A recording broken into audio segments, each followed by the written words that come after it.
Você é concurseiro de todo o Brasil, é um prazer mais uma vez recebê-lo em nossa companhia. Seja bem-vindo, meu amigo, minha amiga, a este site de sucesso que vai fazer de você mais um dos nossos campeões. Sou o professor Jefferson Fiel, professor de matemática e de raciocínio lógico. E na aula de hoje, galera, vamos falar sobre estrutura lógica. Estrutura lógica de relações arbitrárias entre pessoas.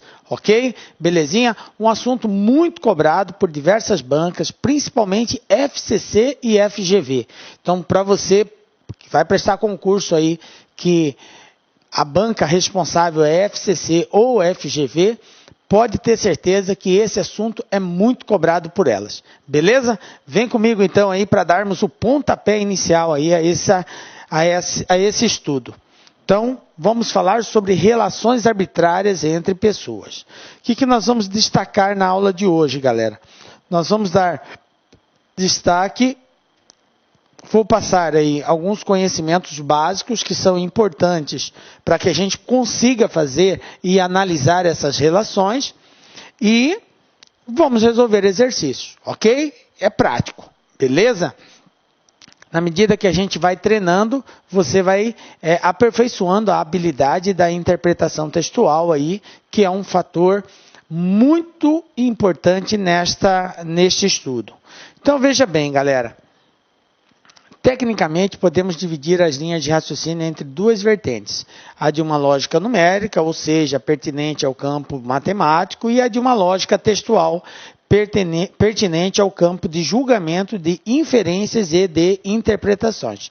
Então, as relações arbitrárias, ela vai ter aí uma parte matemática, pode ter cálculos envolvendo relações entre pessoas, mas pode simplesmente ter apenas comparativos, onde a gente vai ter que julgar a partir de um texto que vai ser nos fornecido e fazer as devidas interpretações e verificar qual é a relação entre elas, beleza?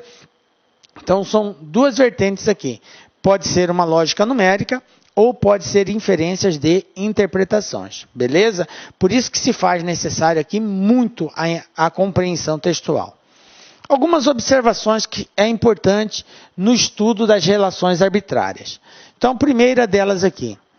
A prova deve auferir do candidato se o mesmo entende de estrutura lógica de relações arbitrárias entre pessoas. Claro, se o assunto é relações arbitrárias entre pessoas, a prova vai realmente exigir de você isso.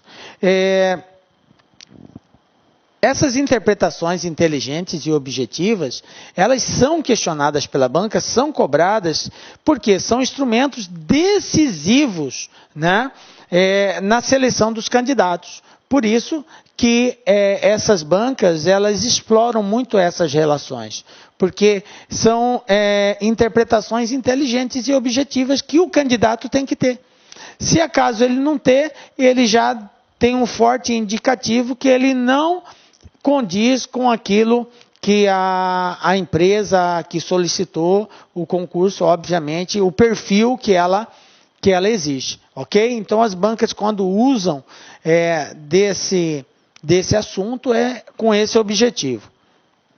Bom, a gente fala muito em estrutura lógica quando estuda relações arbitrárias entre pessoas. Mas o que seria isso, a estrutura lógica, galera? São estruturas formadas pela presença de proposições ou sentenças lógicas. São aquelas frases que apresentam um sentido completo, ok? Então, isso vai estar presente nas relações arbitrárias entre pessoas. Então, a questão de estrutura lógica, principalmente as proposições lógicas, o aluno tem que estar muito afinado nesse assunto para que ele consiga entender essas relações arbitrárias. Elas estão inseridas dentro desse contexto, ok? Então, como eu disse aqui, são frases que apresentam sentido completo. Um exemplo, Maria é culpada, tá? Então, é uma afirmação aqui que ela é culpada e pronto, acabou. Isso é uma forma de nós representarmos uma frase com sentido completo, ok? Bom, outra informação, outra observação aqui. Leve para a prova somente conhecimentos lógicos. Como assim, professor? É claro que eu vou levar conhecimentos lógicos. Eu vou explicar o que eu quero dizer com isso. Os concursandos muitas vezes caem em erros como: se Luísa foi à praia, então José foi pescar. Ora, eu sou muito amigo de Luísa e de José, e ambos detestam ir à praia ou mesmo pescar. Auto-induzindo respostas absurdas. Ok? Então veja bem, o que acontece muitas vezes? O aluno leva para o lado pessoal.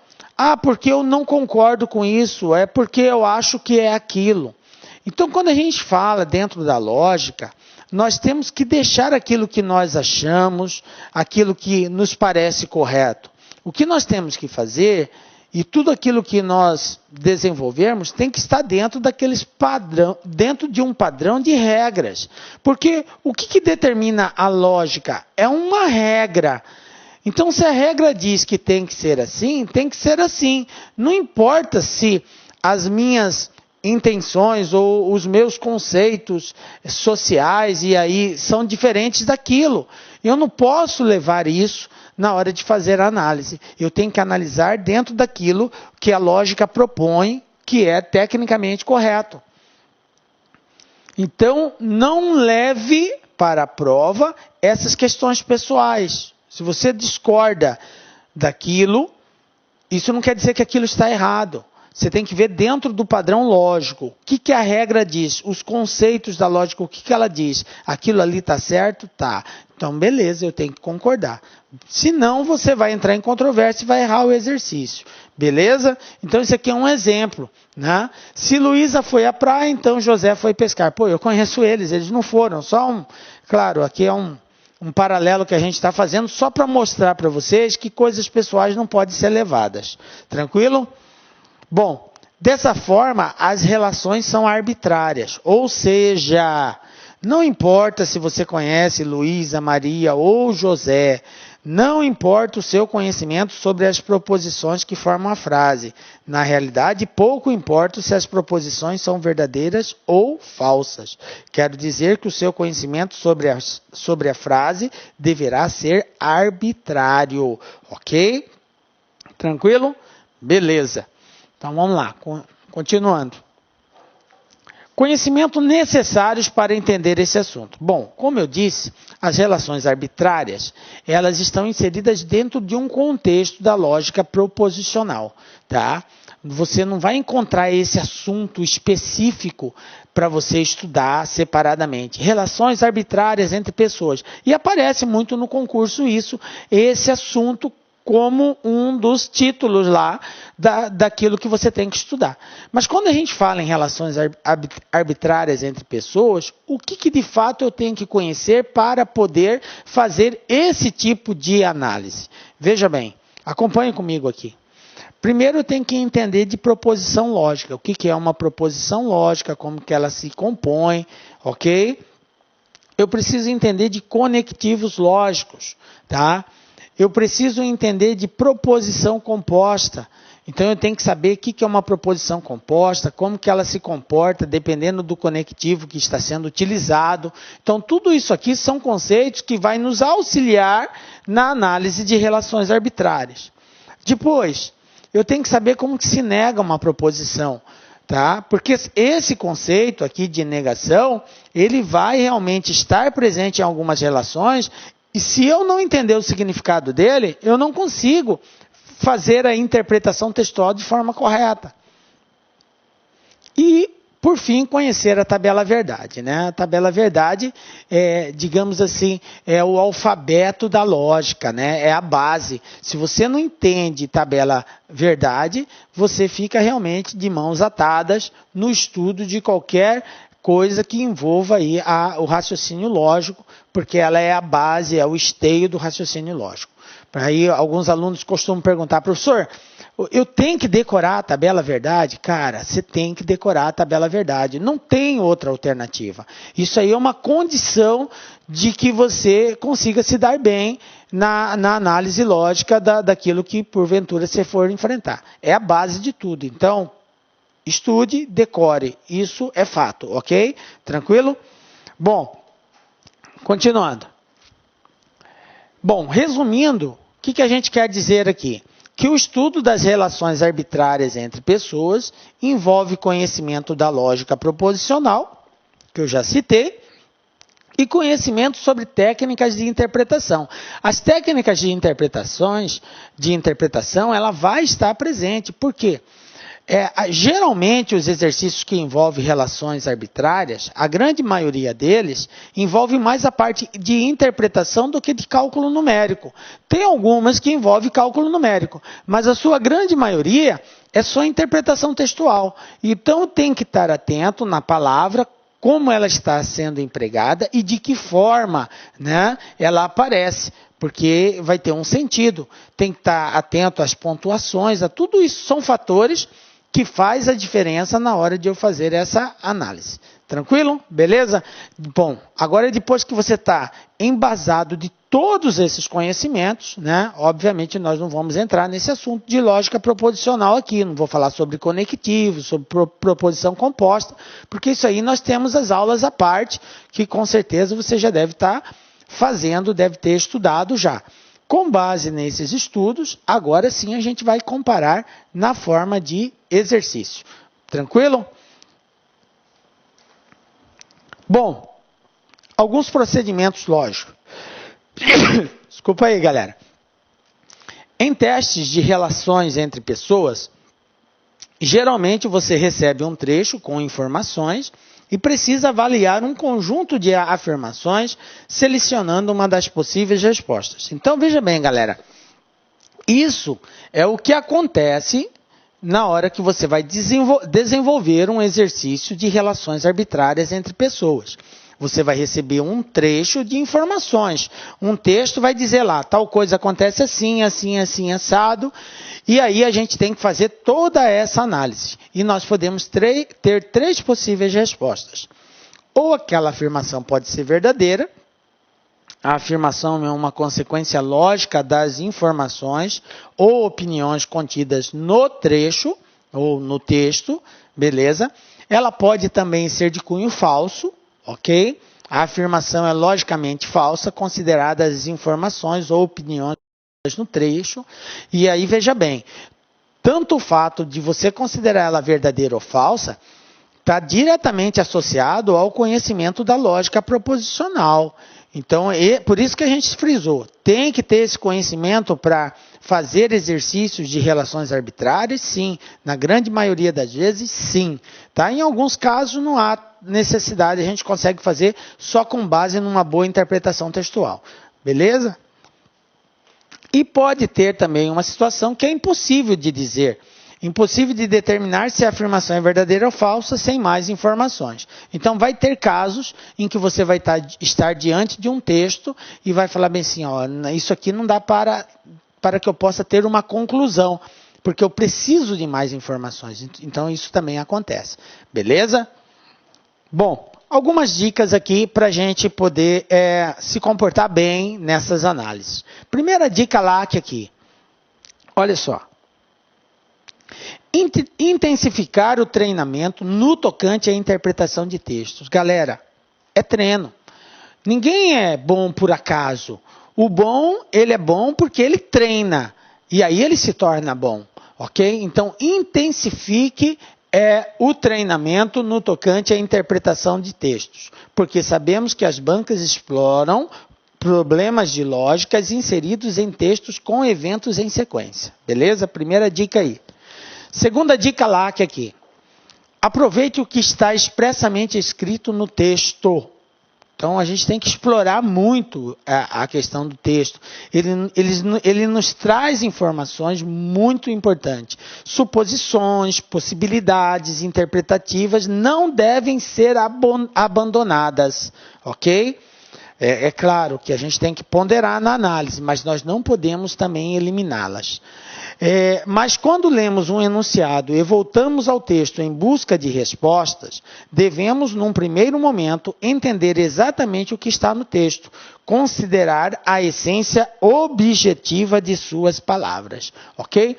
Então, eu não posso fugir daquilo que o texto dá, muito embora eu tenha algumas intenções, algumas suposições, mas eu não posso fugir do texto, Ok? Então, ele está dizendo que a gente tem que estar ligado naquilo que objetivamente o texto está trazendo. E uma terceira dica que importe-se em limitar o entendimento ao que está no texto, aproveitando a essência de palavras-chave e mantendo sempre a arbitrariedade e imparcialidade na análise das informações. O que a gente quer dizer com isso? Aquilo que já havíamos falado no início, que você não pode ir pelo achismo ou só pelas suas ideologias pessoais. Você tem que ver que aquilo que o texto está trazendo tem que ser analisado dentro dos preceitos que regem a lógica proposicional, dentro de um conjunto de normas, dentro de um conjunto de regras. É dentro desse formato que tem que ser feita a análise e não por aquilo que você acredita pessoalmente. Beleza? Tranquilo? Obedecendo tudo isso, você tem aí uma grande probabilidade de se dar bem na resolução dos exercícios. Vamos colocar isso em prática agora, galera? Veja bem, nós demos aqui algumas dicas de como você deve se comportar. Agora vamos ver como que a gente aplica isso. Tá? Primeiro exercício nosso aqui. Olha só. Banca FCC. Como eu disse, é uma das bancas que você vai mais encontrar exercícios de relações arbitrárias, porque ela explora muito esse assunto. Amanda, Brenda e Carmen são médica, engenheira e biblioteconomista. Não necessariamente nessa ordem. Comparando a altura das três, a biblioteconomista, que é a melhor amiga de Brenda, é a mais baixa. Sabendo-se também que a engenheira é mais baixa do que Carmen, é necessariamente correto afirmar que Brenda é médica, Carmen é mais baixa que a médica, Amanda é biblioteconomista, Carmen é engenheira e Brenda é biblioteconomista. Veja bem, galera, como a gente está aqui num processo de estudo, o ideal para que você consiga medir até o seu conhecimento daquilo que você já deve ter estudado de lógica proposicional, eu recomendo o seguinte: dê uma pausa no vídeo, dá uma pausa, tenta encontrar uma resposta, na sequência acompanha a solução que nós vamos dar. Beleza? Conto com você, seja honesto consigo mesmo, não vê a solução antes de tentar fazer. É muito importante que você tente fazer para você não ser induzido ao raciocínio, mas para que você crie um raciocínio próprio. Tranquilo? Beleza. Bom, agora que você já deu a pausa, vamos analisar a questão. Vou pegar aqui uma tela. Eu tenho.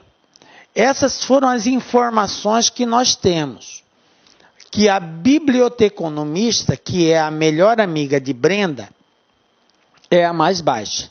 E a engenheira é mais baixa do que Carmen. Então vamos analisar primeiro o seguinte. Eu vou fazer aqui uma tabelinha e você pode fazer também essa tabela. Tá? Professor, mas fazer tabela, cara, é um caminho que você tem de solução. Então, você pode, por exemplo, desenhar aqui assim, ó. Eu tenho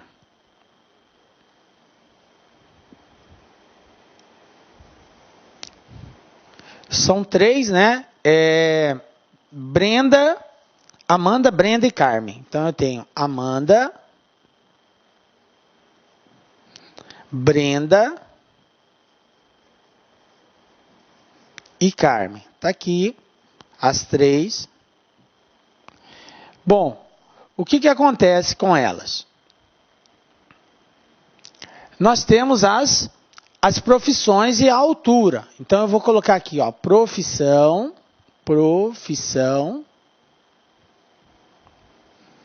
e também a altura, que é um outro item que está sendo questionado, que está sendo informado aqui. Beleza? Pronto, tá aqui, ó. Meu quadro está pronto. O que o exercício falou?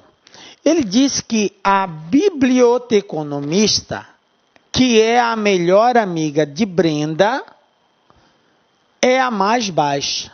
Então, veja bem, o que aconteceu aqui?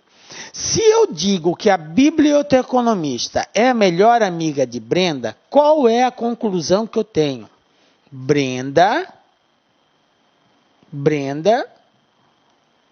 não é a biblioteconomista. Vocês concordam comigo?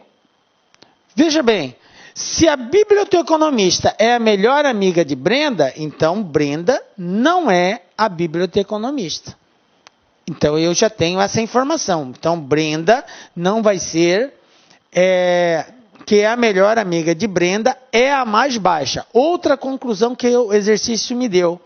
A biblioteconomista é a mais baixa. Beleza? Ó, outra informação. Tranquilo? Então, isso daqui é uma conclusão que eu tiro da informação que o exercício nos deu. Depois ele diz assim, a engenheira é mais baixa do que Carmen. A engenheira é mais baixa do que Carmen. O que eu concluo? Carmen não é a engenheira. Carmen não é a engenheira. Entendem isso? Se a engenheira é mais baixa do que Carmen, é porque Carmen não é a engenheira. Bom, Carmen não é a engenheira. Brenda não é biblioteconomista. Certo? Eu já tenho essa informação. Ok?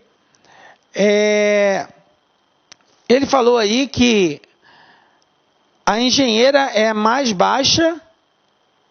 A engenheira é mais baixa do que Carmen, né? Então,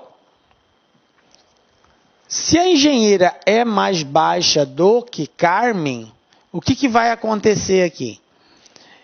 E eu tenho que a biblioteconomista é a mais baixa, quem que sobrou para ser biblioteconomista? Veja bem, ó, Brenda não é biblioteconomista, Carmen não é engenheira, e a biblioteconomista é a mais baixa.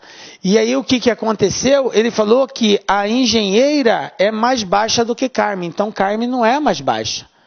Isso aqui é outra conclusão que eu tiro, ó. Carmen não é a mais baixa.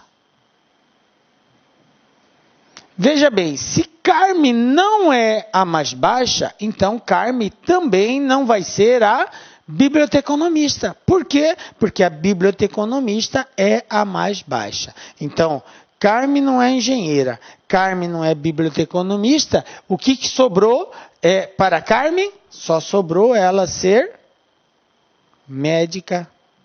É a única coisa que sobrou. Beleza? Bom, então eu já sei que Carmen é médica. Mas se Carmen é médica e Brenda não é biblioteconomista, sobrou o que para Brenda?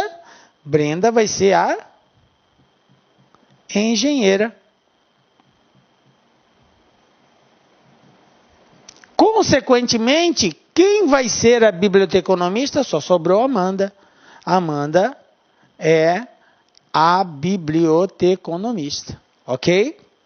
Se Amanda é a biblioteconomista, ela vai ser a mais baixa. Essa daqui é a mais baixa, ó. Mais baixa. Beleza? Beleza? E ele falou que Carmen não ele disse no exercício que a engenheira é mais baixa que Carmen. Então, quem é a do meio é a Brenda. A engenheira é mais baixa do que Carmen, então a engenheira seria a pessoa do meio e a Carmen seria a pessoa mais alta dessas três aqui. Tranquilo? Viu como aparece algumas informações e com base nessas informações nós que temos que tirar as conclusões? Viram? Ó, a biblioteconomista é a melhor amiga de Brenda e é a mais baixa. Então Brenda não é a biblioteconomista. A biblioteconomista é a mais baixa. Beleza? A engenheira é mais baixa do que Carmen, então Carmen não é engenheira, portanto Carmen não é a mais baixa, já que a engenheira é mais baixa do que ela. Viram? Então se Carmen não é engenheira e Carmen não é a mais baixa, então ela não é biblioteconomista, só sobrou a profissão de médica. Beleza? Aí veja bem, se Brenda não é biblioteconomista e a médica é Carmen, só sobrou engenheira para ela. Consequentemente, quem é a biblioteconomista? Amanda, que vai ser a mais baixa, porque a biblioteconomista é a mais baixa. Sobrou o que para a engenheira? Ela ser a do meio, porque ela é mais baixa do que Carmen, e Carmen é mais alta. Agora, só resta analisar as informações que o exercício nos deu. Né? E as informações que ele nos deu aqui foi a seguinte, né? Nós temos... Brenda é médica? Não. A médica é Carmen, nós vimos isso. Carmen é mais baixa que a médica? Não. Carmen é a médica. Amanda é biblioteconomista? Opa, isso aqui é verdadeiro. Nós encontramos que a biblioteconomista é Amanda. Resposta letra C. Só para conclusão, Carmen é engenheira, é falso. Carmen é médica e Brenda é biblioteconomista? Não. Quem é Amanda. Então, resposta correta, letra C. Beleza? Viram aí, galera? Esses exercícios que envolvem relações de pessoas são exercícios nesse padrão, onde a gente vai ter que fazer alguns comparativos, tirar algumas conclusões. Temos que ser muito sensato e cauteloso na hora dessa análise, porque o trocadilho de palavras confunde e às vezes nos induz a erros. Então tem que ter muita calma nessa hora. Vamos ver mais um exemplo aqui. Exercício 2. Olha só. Em relação a uma família em que todos os filhos são de uma mesma união entre pai e mãe, sabe-se que a mãe de Maria é irmã do meu irmão gêmeo. Sendo assim, o avô materno de Maria é meu. Vamos lá? Também da banca FCC. E aí, a gente fica às vezes meio confuso no início, mas vamos entender o processo. Ele está falando de quem aqui? Ele está falando de Maria. Maria. Beleza. O que o exercício falou de Maria? Ele disse que a mãe de Maria é irmã do meu irmão gêmeo. Aí, cara, olha só, se ele é meu irmão gêmeo e Maria é irmã dele, então ele é meu irmão, ela é minha irmã também. Compreende isso? Se Maria é irmã do meu irmão, então ela também é minha irmã. Viram como que o exercício começa a direcionar você? Então, se você tem que estar atento a isso. Se ela é irmã do meu irmão, então Maria, a mãe de Maria, nós estamos falando da mãe, a mãe de Maria é minha irmã. Compreenderam isso? A mãe de Maria é minha irmã, porque ela é irmã do meu irmão, então ela é minha irmã. Beleza.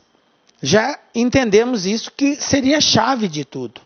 Aí ele fala, sendo assim, o avô materno de Maria, o avô de Maria. Quem é o avô de Maria? Avô materno. Avô materno. Avô materno quer dizer que é o pai da mãe de Maria.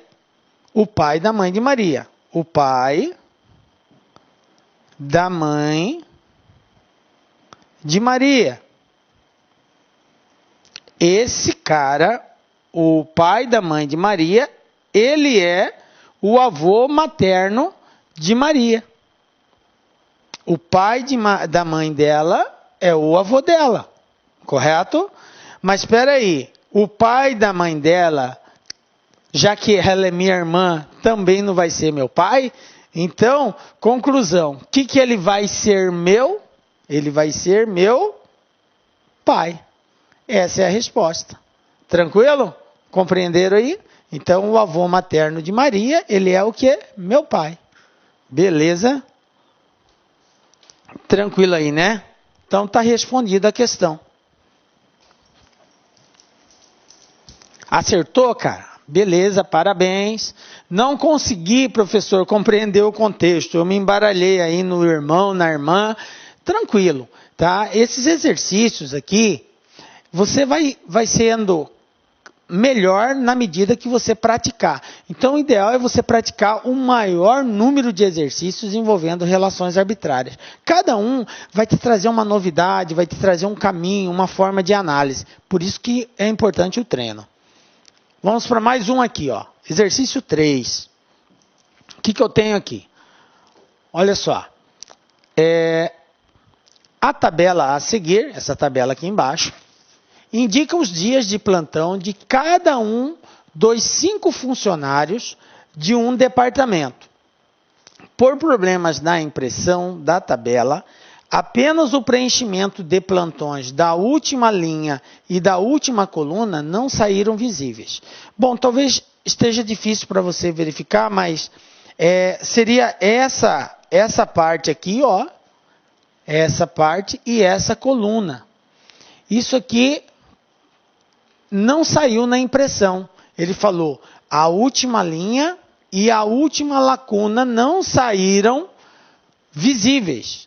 Então, tudo isso que está aqui de segunda até quinta-feira, com exceção do nome do Camilo, do Paulo para cima, está visível. Se você observar bem, está mais claro. Essa parte aqui está mais escura. Tá? Então, eu destaquei aqui para facilitar a sua compreensão. Então, essa linha e essa coluna, as informações contidas nela não apareceram. É isso que o exercício está dizendo. Vamos continuar.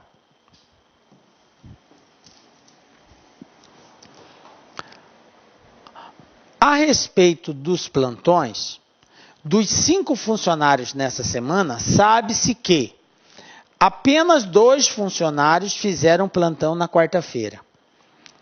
Segundo, Ricardo e Camilo fizeram o mesmo número de plantões na semana.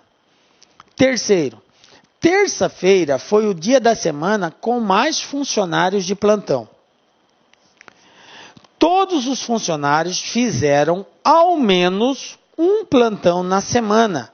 E todos os dias da semana contaram com ao menos um funcionário de plantão.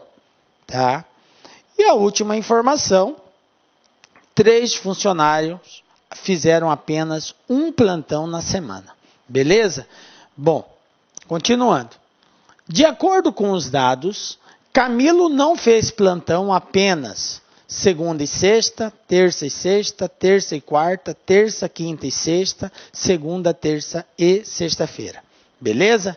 Bom, então agora que nós temos essas informações, vamos agora para a resposta, né? Mais uma vez, peço para você dar uma pausa no vídeo e tentar fazer. Na sequência, acompanhe a solução que nós vamos dar. Vamos lá? Olha só. Eu peguei aqui as informações, tá? Todas as informações que o exercício nos deu. E vou colocar aqui agora a tabela, tá? Como eu havia dito para vocês, esta última parte e esta coluna, as informações não saíram. As demais informações são verdadeiras. Então, qual vai ser a primeira análise que eu vou fazer aqui? Eu vou colocar um X, aonde não houve plantão, tá? Que eu já sei, que eu tenho certeza. Por exemplo, aqui na segunda-feira, está escrito plantão só para o Ricardo. Mas para o Geraldo, ele não ficou de plantão, nem o Sérgio e nem o Paulo.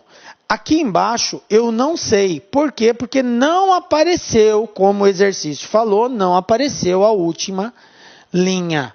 Então eu não sei se o Camilo fez ou não fez por enquanto. Beleza. Vou continuar. Na terça-feira eu sei que o Ricardo não ficou de plantão e nem o Paulo ficou de plantão. Mas eu não sei se o Camilo ficou, porque a última linha não apareceu. Então, eu marquei X nesses dois. Na quarta-feira, eu sei que o Geraldo não ficou de plantão, o Sérgio não ficou de plantão e o Paulo não ficou de plantão na quarta-feira. Por quê? Porque essa parte apareceu e não está escrito plantão. Quer dizer que ele não ficou de plantão. Beleza? Então, mas não sei nada a respeito da última linha por enquanto, porque ela não apareceu. Então, vou deixar ela em branco. Na quinta-feira, até então, ninguém ficou de plantão. Por quê? Porque aqui está tudo em branco e essas 4 primeiras linhas, elas estão corretas. A impressão foi certa. Então, Geraldo não ficou de plantão, Ricardo não ficou de plantão, Sérgio e Paulo também não ficaram de plantão. Tranquilo? Já não sei na última linha porque não apareceu a última impressão. E o que acontece na sexta-feira? Eu não tenho nenhuma informação da sexta-feira porque não saiu essa impressão. Beleza. Então, o primeiro passo seria isso. Eu marquei o X e o X indica que esta pessoa não ficou de plantão nesse dia. Tranquilo? Bom, agora eu vou para as outras informações aqui. Ele falou que apenas 2 funcionários fizeram plantão na quarta-feira. Aí, olha só, quarta-feira, galera, ó, quarta-feira, 2 funcionários fizeram plantão. Eu sei que Geraldo não fez, Sérgio não fez, Geraldo não fez, Sérgio não fez e Paulo não fez. E quem fez até agora foi só o Ricardo. Mas são 2. Então, isso quer dizer que Camilo fez plantão na quarta-feira. Está aqui, ó, plantão. Porque 2 fizeram, então só resta Camilo, que foi o único que não apareceu. Tranquilo? Beleza. O que mais que ele falou aqui? Ricardo e Camilo fizeram o mesmo número de plantões na semana. Veja bem, na semana, Ricardo e Camilo fizeram o mesmo... Olá, meus amigos, minhas amigas, sou o professor Luiz Antônio Carvalho e com muito prazer, muita satisfação, estou aqui para fazer um convite e ao mesmo tempo um desafio para você, meu amigo, minha amiga, que vai concorrer ao concurso Copasa 2017 de Minas Gerais. Meus amigos e minhas amigas, nós aqui do Lá Concursos preparamos um curso super competitivo, um curso super atualizado, um curso completaço que eu tenho certeza absoluta que vai te ajudar muito na sua aprovação. Olha só, qual que é o desafio? Nós incluímos uma cláusula de garantia neste curso. Cláusula de garantia, é isso mesmo. Durante 7 dias, você pode fazer a sua matrícula normalmente aqui no site do Lá Concursos, né? Nesses 7 dias você pode assistir quantas videoaulas você quiser, quantas vezes você desejar. E durante esse período, é um período de quê? De demonstração, de degustação. Se você não gostar da videoaula, durante esse período de 7 dias, você pode estar entrando em contato com a nossa central de atendimento via e-mail, tá certo? Via e-mail, só fazer, desejo o cancelamento do curso, esse é meu nome, aqui é meu e-mail, aqui são meus dados, não precisa justificar o porquê disso. Só vai lá, solicita o cancelamento durante esses 7 dias, que nós iremos devolver o seu dinheiro integralmente. Não vamos cobrar nem as aulas que você vai assistir nesse período e nem o material de apoio. Só faz isso por quê? Só faz isso quem confia no trabalho, quem está seguro disso. Então, essa é a cláusula de garantia. Nós confiamos no nosso trabalho. Este não é um curso normal, é um curso competitivo. Papo reto com vocês, preste muita atenção. Se vocês assistirem essas videoaulas 2 vezes, você vai ficar super competitivo no concurso, pode ter certeza disso. Tá certo, meus amigos? Então, espero vocês. Já esquecendo, o material de apoio dessa videoaula do professor que você acabou de assistir, claro que foi só um pedaço da videoaula do professor, em torno de 30%, você pode baixar esse material de apoio free, 0800 para você no site, basta você acessar o laconcurso.com.br, lá em cima em documentos, procurar a pasta aí, fazer o download gratuitamente. Isso só ocorre aqui no LAC. Forte abraço, fique com Deus, espero vocês aqui no LAC. Fui! Clique LAC.